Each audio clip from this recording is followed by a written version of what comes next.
my screen so I know where I'm at. Welcome to Small Moves, Strong Writers.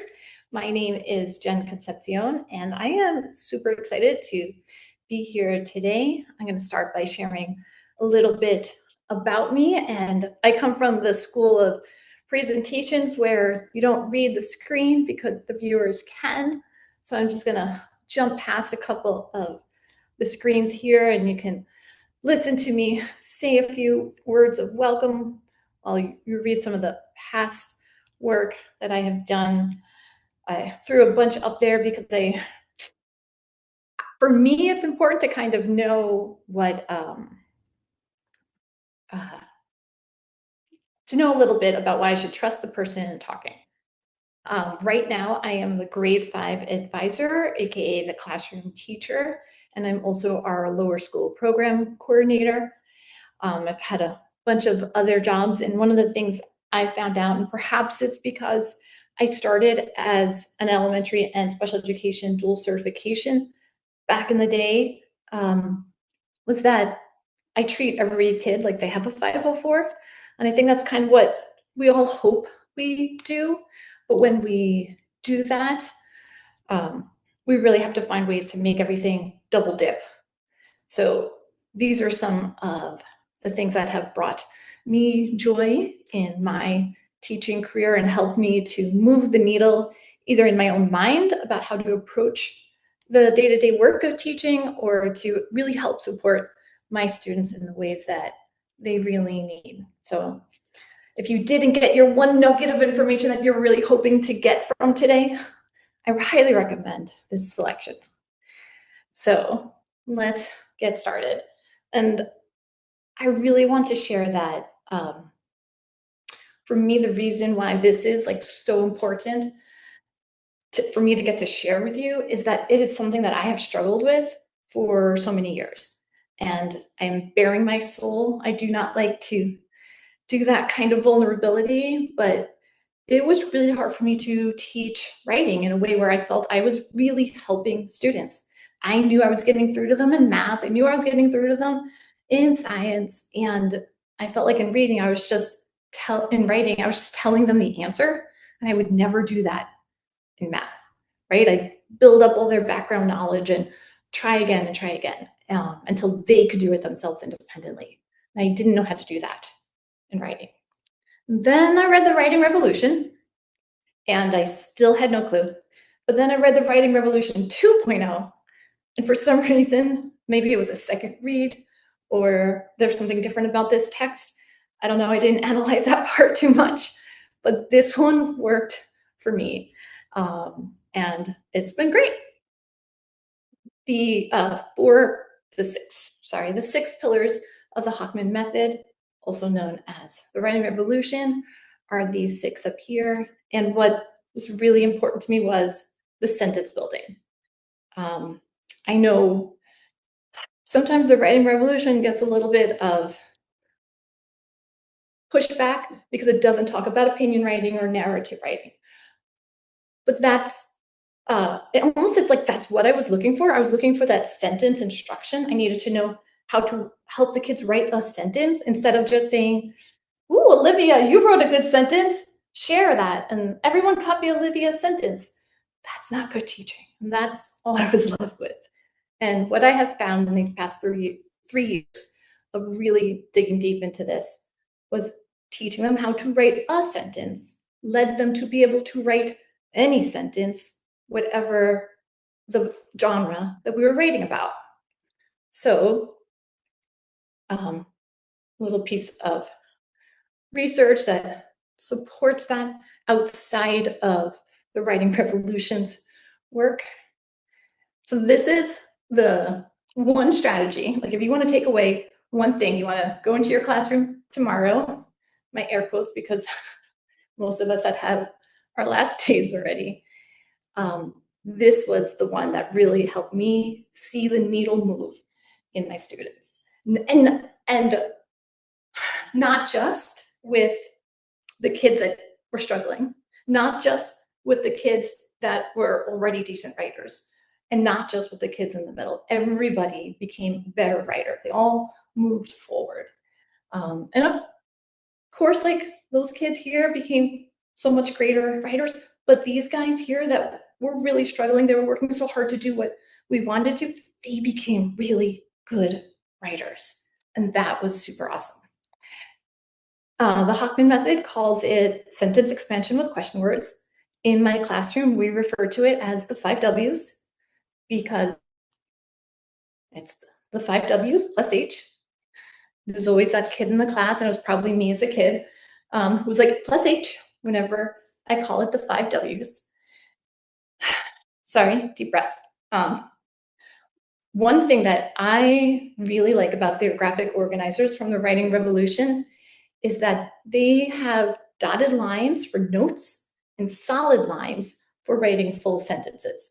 And for me, that is one of those double dips because I just caught the end of the last presenter in this section, in this breakout room, and he was talking about writing notes. For those of you that are with me in elementary, it is really hard to get kids to write notes and not copy the whole sentence or too much of a sentence. So while I am building my sentence writing, I am also helping them to learn how to take notes. And you can see it's very structured. Well, let's just pull out the piece of the information from our text about when this happened. Let's just pull out our piece of information about how this happened. And as we're doing that and following that like explicit instruction pattern of we're all doing it together first, I am modeling like how much little information to pull out so they get to see that. So let's break it down and see how it looks in the classroom. When I first started a couple of years ago, the first thing I did was use what the Writing Revolution calls starting with a kernel and then breaking it down into the 5 Ws to expand it. So here's this cute little picture I found, and here's my kernel, they read. So we have to figure out who is this sentence going to be about? So who might we want this sentence to be about? Anybody want to share? Who is this sentence about? The 2 boys. Okay, so 2 boys. And what are they doing?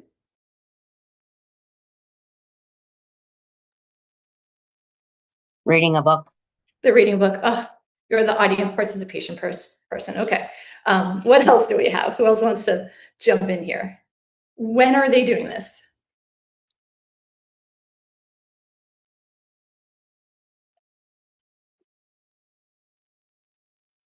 On a rainy Saturday morning. Oh, yeah, I love that. Great detail. Where are they doing this? Outside and also at a very young age. Under an umbrella. Ooh, okay. So now we're getting some fun answers, right? And talking about like the how are they doing this like at a very young age. Those are big tomes that they have there, right? So if you just want to dip your toe into it, this is like one way just to kind of be like, okay, let's just pick out a fun picture.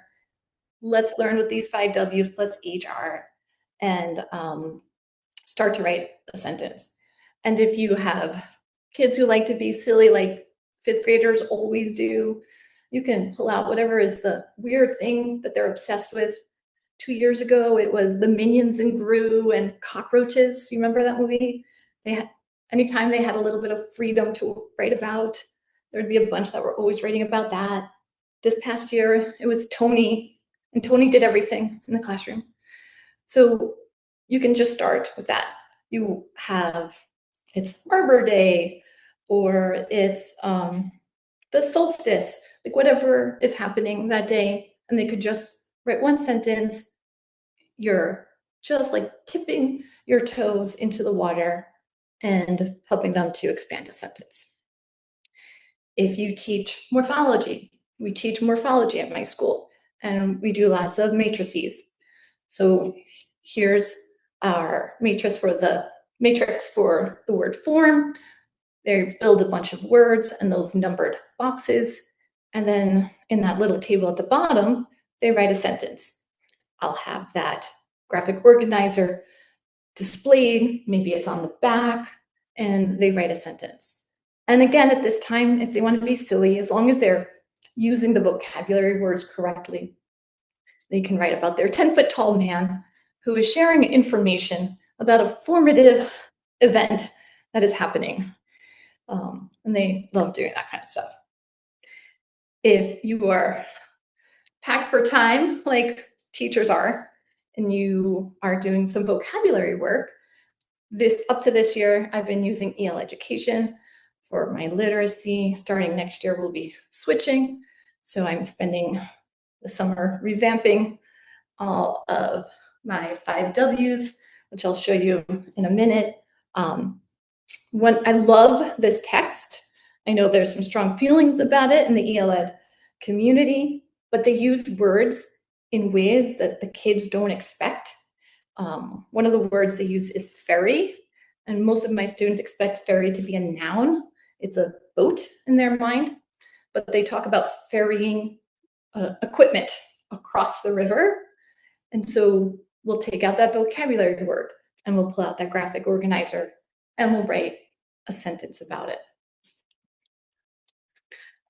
This is from my colleague. She's in 2nd grade, and they're doing inquisitive for science. And they were learning about how erosion changes land over time. So this could be like a summative sentence that the children are writing. And you know, in 2nd grade, they need a lot of support to put all the different parts of a sentence together. So this really, really helps. Any questions so far?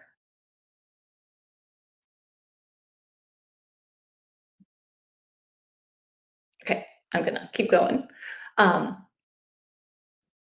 So this is what it can look like if you want to do a little bit more than just dip your toe into the water, okay? This is from 3rd grade, CKLA and inquisitive. Those are the 2 pieces of curriculum there. My 3rd grade teacher came to me almost, you know, like midway through the end of the last third of the school year, and she had hit all the curriculum points that she was planning, and she needed another unit. So I created this unit for her that was based on science, and she was alternating between her literacy and her science, her literacy and her science. We use CKLA as the text, and if you're familiar with it, they have their whole unit on a topic and then those little subchapters. Here's the little subchapter you can see here. They have their question. After the students read their chapter, then they would use this graphic organizer, to write a 1-sentence summary. So now it's that same graphic organizer that you can use to expand a sentence, but you can also use it to help you write the gist, to help you take that whole chapter and summarize it into 1 sentence. I'm gonna put you guys up on, have you guys do a little more work again. So I want to take a minute and read this text, and then we're going to write our 5 Ws sentence.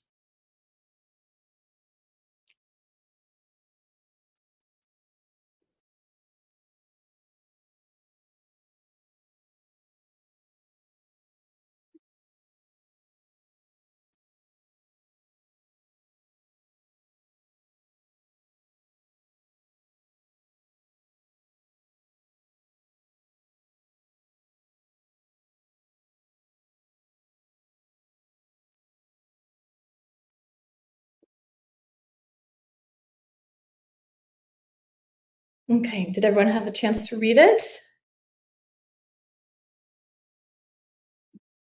Okay, so here is our graphic organizer, right? So who can help me fill in that graphic organizer? You can put it in the chat, you can call it out.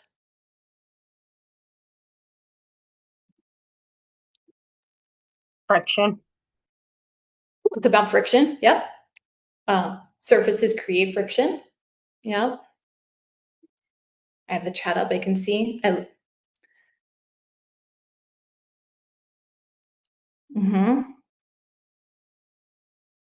So work your way through it. What else do we have? We have our who, we have our what.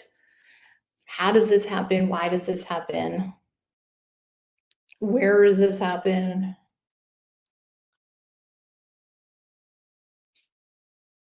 Yep, great.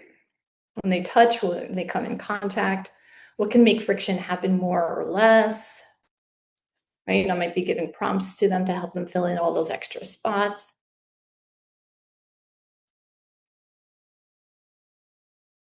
Yes, excellent. All surfaces have bumps. Okay, so I'm going to come back to my graphic organizer. And in the classroom, even in my fifth grade classroom, and even in my fifth grade classroom this past year, when the kids had a bunch of this last year, all through the majority of the first quarter, we are doing this all together. And now this is third grade, and this is their first time doing it. So they were all doing it together, right? So while everyone was sharing those notes, after a couple of people have shared, I'm like, yeah, it is about friction. I wrote down friction. Everyone write down friction on their graphic organizer. And it's about what is friction? It's a contact force. Okay, great. And then, you guys did this already. We have this filled out. And now we're going to do the same thing. Okay, great. Who can tell me a sentence using these words? And we'll talk about that together. And then based on, like, maybe one person said, well, friction is a contact force. And then the rest of the sentence, like, kind of got a little mushy in the way a third, fourth, or fifth grader might get. So I wrote down the first part. And then someone else might share a sentence. And so together, we build that final sentence. Oh, I forgot my period. And even in fifth grade, even though they've been writing multi-paragraphs for a while, when we're in the, or no, Jamie said they haven't been writing multiple paragraphs. Okay, great, because then you're in the same boat as me. In the first quarter, as much as I can, I write that all out and they have to copy what I have written. I might have some new students that didn't have it last year, but also I'm setting my expectations for my classroom and elevating them from whatever grade they were in last year to this year. And I'm going to come back to this in a second, but this is where like the double duty comes in too. Because when we're writing that sentence together, this is kind of like we're starting with our who or our what here, right? And every sentence starting with our who or our what makes for a really boring paragraph. So when you're constructing this sentence, that's when then you can introduce how to use in a positive, or you can introduce that you can start a sentence with the when or the where or the how. And that's really that key thing that helps them move it forward. Because right now, all I've done is help them to write a long sentence. Okay?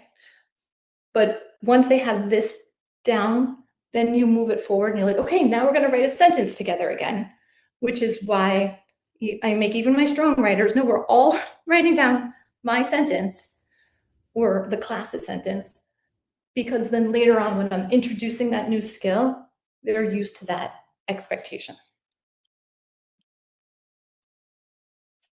So how many of you already have a curriculum and have tons of time left over to teach writing? I love the laugh. Thank you. Yes. Okay. Exactly. So in the same boat and at an independent school, I feel like we have even less time because we have kids that we have extra like things that they do. So I really do feel you on that. I took the EL education prompt and thankfully we're switching to Fish Tank and they just have a nice little handout that I can download and edit. EL Ed has those, or at least they did. I don't know. I haven't seen the new version. You can download and edit those. but I just took the prompt and then I put in the 5 W's and then their sentence there. So this happens to be what would be our first unit. We go through that and together we're writing those notes to answer those questions.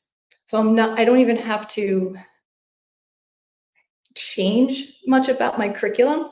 I'm just inserting a little routine in the middle of it. So here's that. And ELED gives you or like all curricula, they give you their sample answer. So you can see what they're striving to get the kids for, and you know how to help guide them in writing that, or you write your own answer, because usually our answers are a little bit better than the curriculum provided one.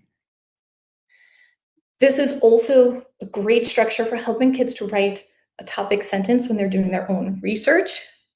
One of the other ELED units is on Jackie Robinson and Promises to Keep.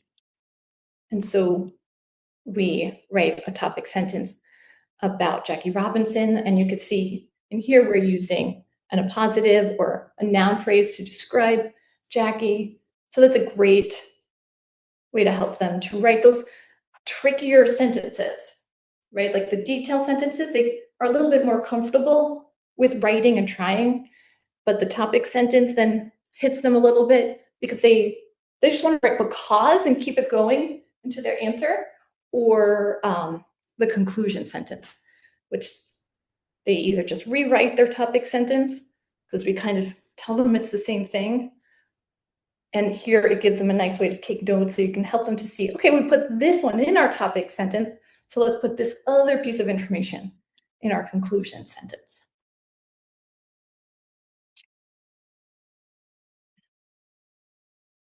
I'm going to pause for a second. I see a question. Do you have your kids write in whole paragraphs? Would you stick? Well, okay. Yes and no about that question, Laura.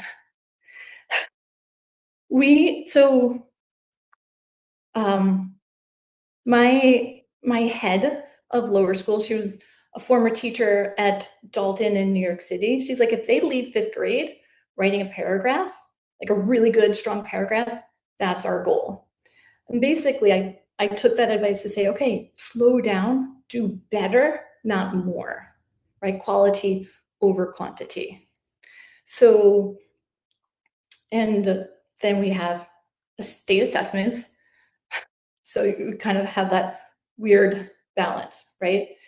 I was in Florida, and some random 2 hours of one day, they had to write a whole 4-paragraph essay, where every other week in school, we're taking a week or 2 weeks to write that same amount of text. So I understand that other side of that question.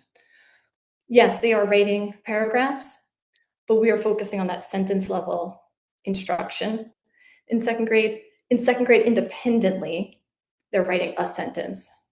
And as a class, you are sharing the next sentence, and Megan shares the next sentence, and Pam shares the next sentence, so we're showing them as a class how to write that whole paragraph. And the Writing Revolution does share about like which in their scope and sequence when they are expecting to release students to be able to do that more independently. My personal take on it is that we expect a lot from kids in writing sooner than they can really produce independently. And so I feel like we really need to slow that down. The read that what as?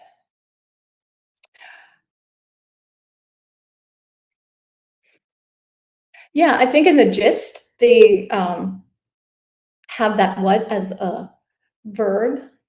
Oh, I'm so glad you used fish tank, Elizabeth. I totally want to ask you tons and tons of questions about it.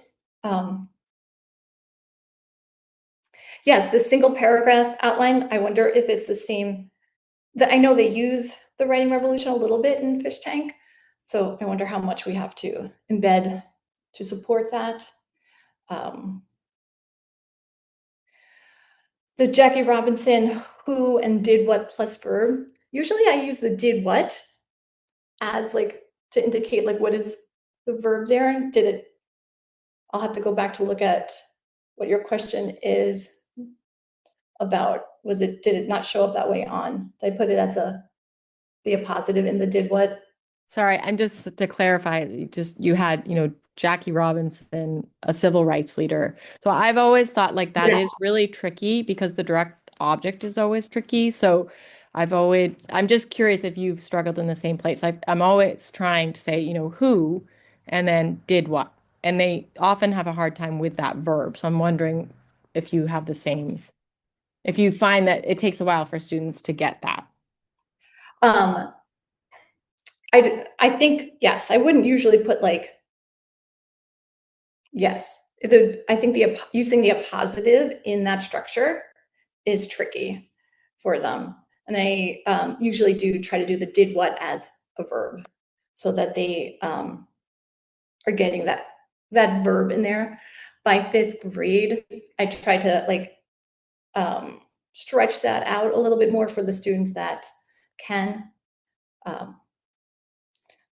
Does that? Yeah, thank you. That's helpful. Yeah. Okay. Yes, Susan, 5th graders are expected to write multiple paragraphs. This approach, by focusing on the single sentence, actually leads kids to be able to so comfortably write multiple paragraphs. I know it's like when we narrow down our focus, they feel so confident in writing that one sentence that writing more follows really nicely, and the outline is very similar. And I'll share that in a minute.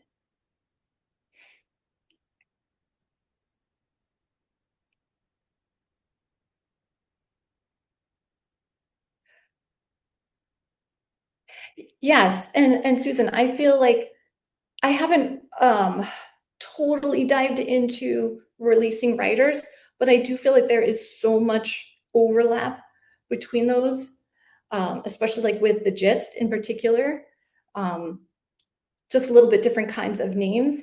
And the writing revolution, its focus is on using the content as the teaching moment for writing that, but it doesn't take away from the narrative and the opinion pieces. This is a little graphic organizer that one of my students this year asked me to make for her when they were doing their multi-paragraph work. She had said to me, oh, I'm going the wrong way.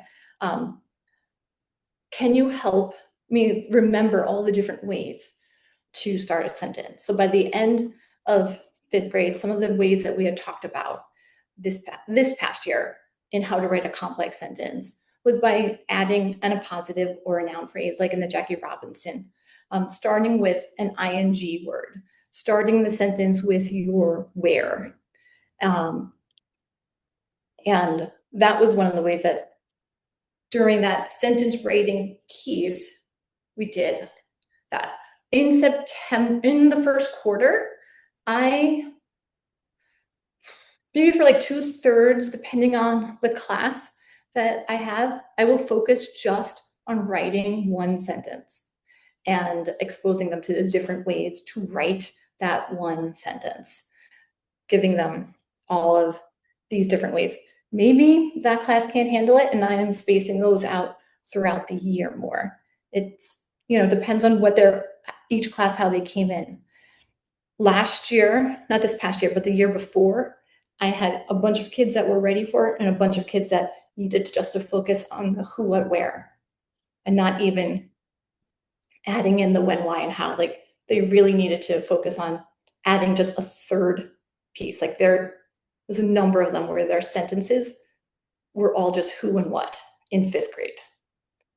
And by the end of the year, they were writing full 5th grade complex sentences. Did they mostly start with the who? Yes, but their growth from only writing like the cat runs, the cat can also jump, like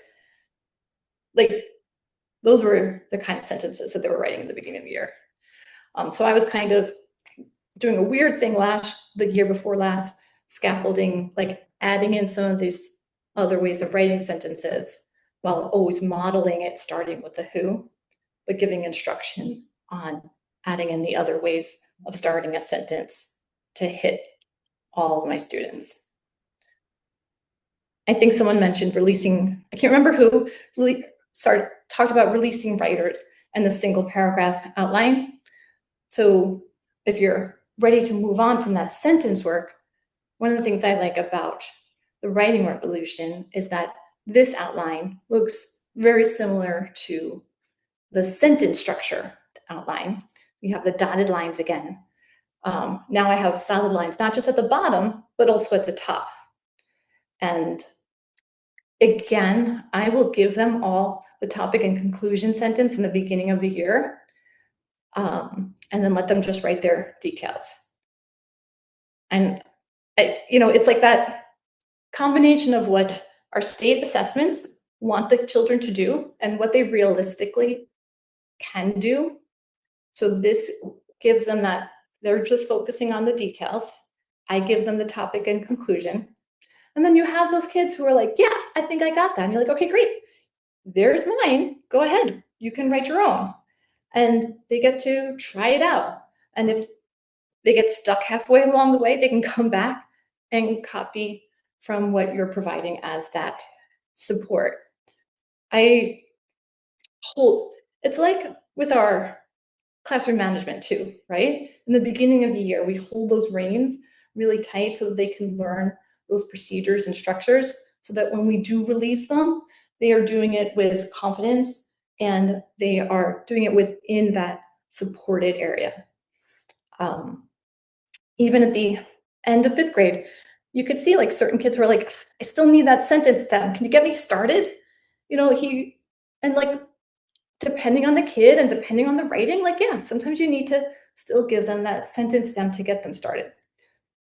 That one particular kid that I'm thinking of who would always ask, he was one of those kids in the beginning of the year where before this, I would have just looked at his sentences and I was like, that's just not a great sentence. Let me just fix it for you. Because it was just an awkward sentence. If you had a kid who writes like that, and it was hard for me to give him like really explicit feedback. Where now I feel like I can say, okay, this sentence is good. Let's see how we can expand it. Why don't you add a positive to this? You wrote 3 sentences in a row in your paragraph, starting with the subject. Why don't you start this one with an ing word? And I don't have to tell them with running, because that's their verb that they had.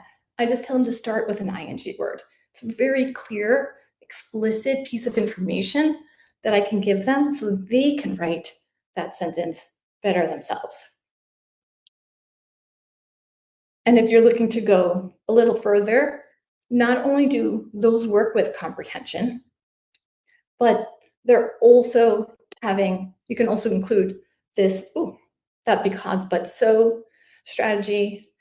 And yeah, I'm going to jump ahead because I'm looking at the time. Am I right? Am I close to that 5-minute mark? Or do I have 10? Yes.